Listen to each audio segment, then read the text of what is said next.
Welcome again. Today we continue to stay on track towards the completion of the IB Environmental Systems and Societies syllabus. Topic 2.7.3. Describe and evaluate the use of environmental impact assessments.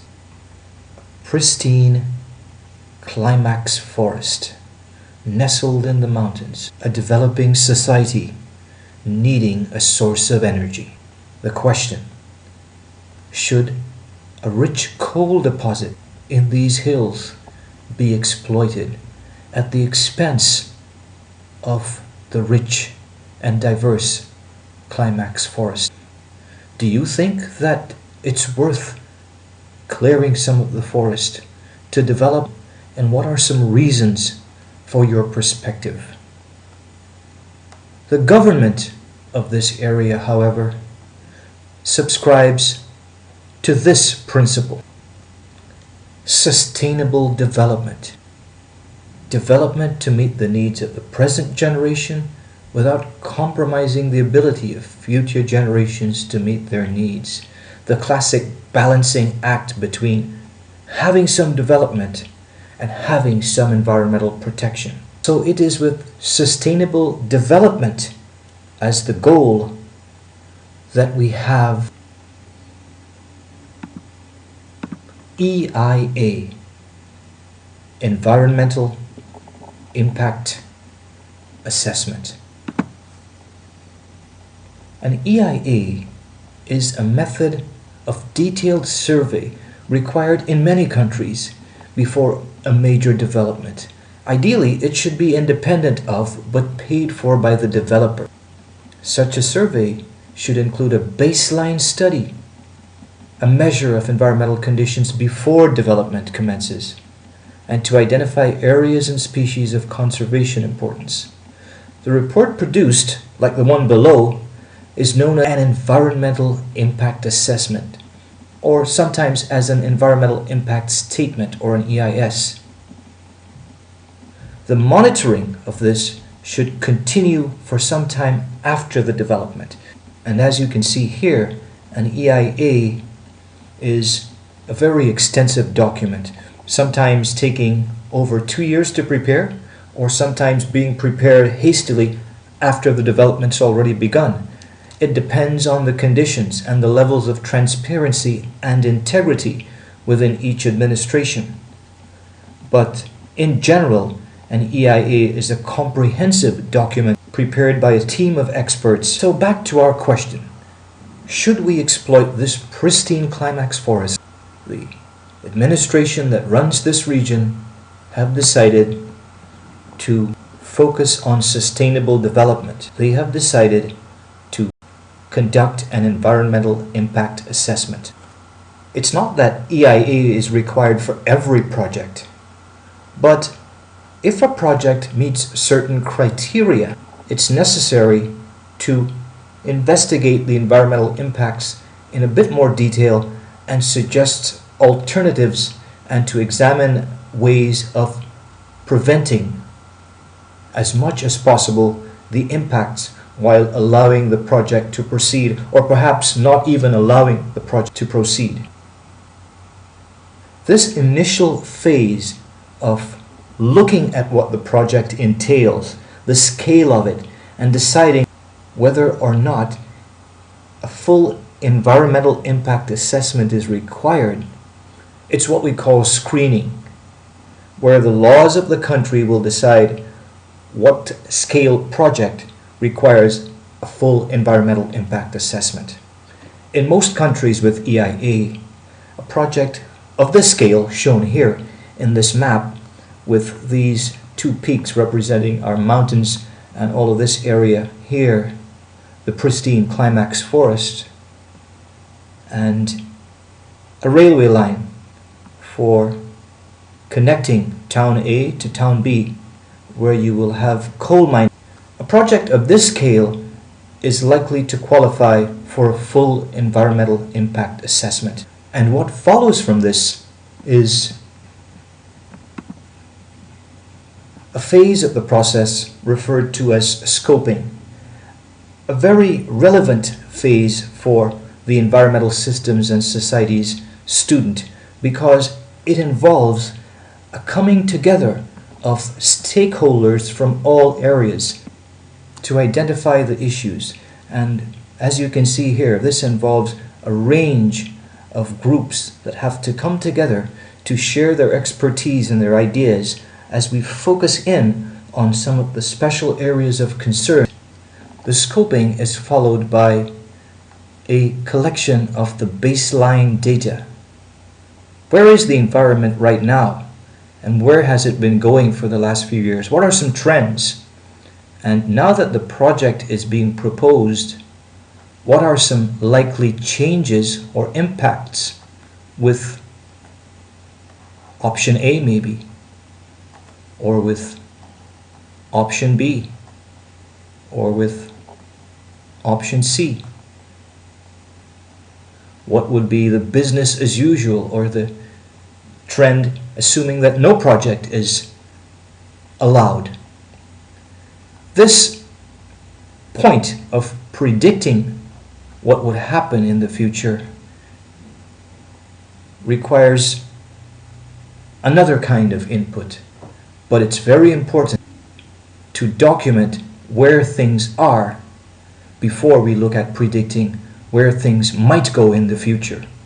This process of documenting the current state of the environment, the pre-development state of the environment, is referred to as the baseline data collection.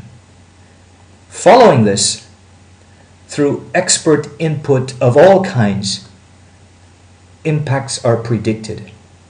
Possible alternatives are discussed, and ways to reduce the impact are considered. What then are some tools available for the prediction of the impact of this railway line from A to B for the purpose of exploiting coal in this pristine forest? It's first necessary to document the current state of the environment, and perhaps this state has already been documented. Perhaps we already have some data of the kind of trees and the diversity and the populations of different species that live in this area, and perhaps if there are any man-made things like gas lines and utility lines running through this area underground, if there is a river running through the area. And documenting and bringing together information on the present state of the environment is what we call the baseline data collection. In years gone by, it was necessary to overlay several maps from different sources to bring together a composite picture of the environment. But in the modern age of computer technology, information from different sources about a particular area can all be lumped together in what we term the Geographic Information System, the GIS. And this is a bringing together, a composite of everything that we know about an area so that environmental managers can quickly document the information that's already there and available about the area. Added to this, of course, is the power of satellite imagery, which can give us high-quality resolution images of all areas of the Earth. This, however, does not mean that we would not go out into the field and actually verify some of this data. For ground verification is always a good way to go. And then, of course, there is the need to include expert knowledge and knowledge of similar projects that had EIAs completed, were audited or reflected upon to see what actual impacts did happen versus what actual impacts were predicted.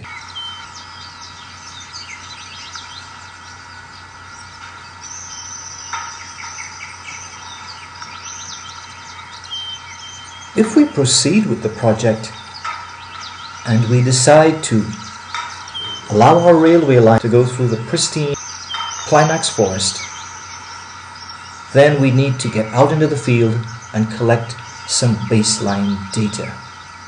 So, what tools have we considered so far in our course that we might use to help us collect some information on the diversity of the plants and animals in this area. Perhaps we might need to do a count of the number of bird species and the number of nests that are going to be disrupted throughout the length of the railway line, the number of trees that would have to be cut down, the species of these trees, what other kinds of wildlife would be affected and how, what would be the level of noise in the area.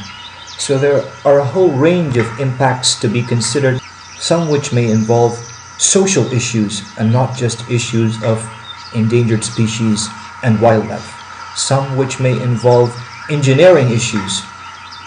And with all of these issues in mind, we decide whether or not the project should go forward. And if and when the project does proceed, then we need to monitor. And monitoring should happen once approval is given.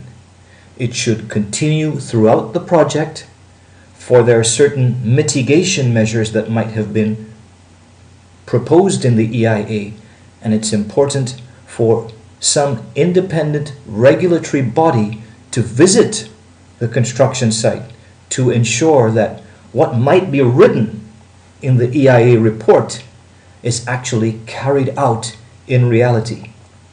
For instance, if there are certain special hours for the construction to proceed and special periods of the year designated for construction to proceed, then it's important that some regulatory body visits the construction company to ensure that what was proposed in the EIA report is translated into reality in the actual construction.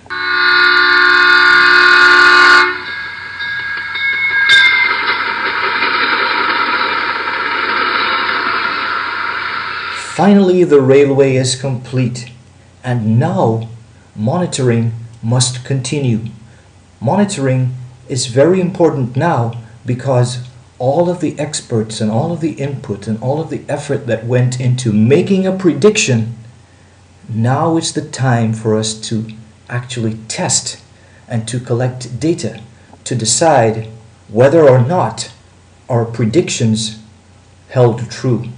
For we can go out into the field over the next 5 years, 10 years, as the coal mine is explored and get first-hand information on what was the environmental impact of building this railway line to exploit coal, carrying out a post-development audit. A very, very important part of the EIA process, because it is the part where we actually learn something at the very end. Something that could be used in other EIAs for the data that we collect in the post-development audit to make any sense. It's just as important for the baseline data to have been collected.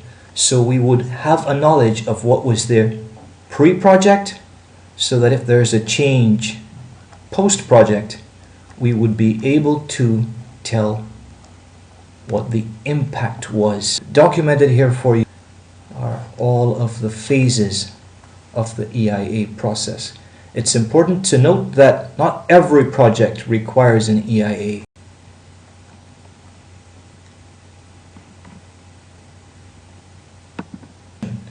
Evaluate the use of environmental impact assessments. Ecocentrists reject EIA as corrupt and designed to gloss over abuse of the environment.